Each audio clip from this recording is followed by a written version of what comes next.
விவசாய சொந்தங்களே, இது ஒரு சோதனை முயற்சியில் நான் செஞ்சேன். எனக்கு நல்ல சக்ஸஸ் ஆகிடுச்சு. இதை நீங்கள் எல்லாருமே சேர்ந்து பலன் பெறணுங்கிறதுக்காக தான் இந்த பதிவு. இது வந்து பார்த்திங்கன்னா, மல்லாட்டை மிஷினில் நான் மல்லாட்டை போட்டேன்.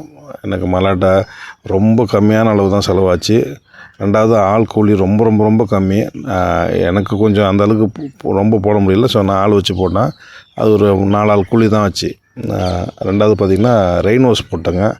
ரெயின் ஹோஸு கவர்மெண்ட்டு நமக்கு ஃப்ரீயாகவே கொடுக்குறாங்க. தயவுசெய்து எல்லாருமே இதை பயன்படுத்திக்கங்க. இந்த ரெயின் ஹோஸ் அதுக்கு முன்னாடி வந்தால் சொட்டு நீர் பாசனத்தை விட இது ரொம்ப ரொம்ப ரொம்ப நம்ம நல்லாயிருக்கு. 10 அடிக்கு ஒரு பைப் போட்டாலே போதும். அருமையாக இருக்குது.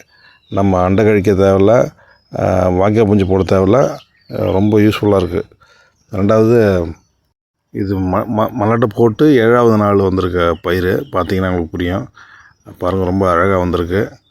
ஸோ எல்லாருமே இதை தயவுசெய்து பயன்படுத்துங்க. நமக்கு இது ரொம்ப ரொம்ப வேலை நேரத்தை ரொம்ப மிச்சப்படுத்தும். தண்ணி கட்ட வேண்டிய அவசியம் இல்லை. சுவிட்சை போட்டிங்கன்னா 2 மணி நேரத்தில் உங்களுக்கு ஃபுல்லாக பாஞ்சிடுது ஏக்கருக்கு. ஸோ நிறைய இதில் பெனிஃபிட் இருக்குது. முடிஞ்ச அளவுக்கு அனைத்து விவசாயியும் இதை வந்து பயன்பெறணுங்கிறதுக்காக தான் நான் பதிவு போட்டேன்.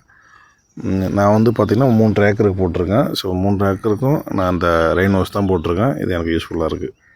ப்ளஸ் முடிஞ்சால் இதை பாருங்கள், இந்த மாதிரி ஏதாவது பழைய வண்டி வச்சுருந்தீங்க அப்படின்னாக்கா அது கூட அடிஷ்னலாக அப்படி ஒரு டெய்லர் போட்டுக்குங்க. இது நமக்கு வந்து சின்ன சின்ன வேலைகளுக்கு யூஸ்ஃபுல்லாக இருக்குது. குறைஞ்சபட்சம் ஒரு 500 கிலோ வரைக்கும் எடுத்துகிட்டு போகலாம், 6 டன் அளவுக்கு. தேங்க்யூ.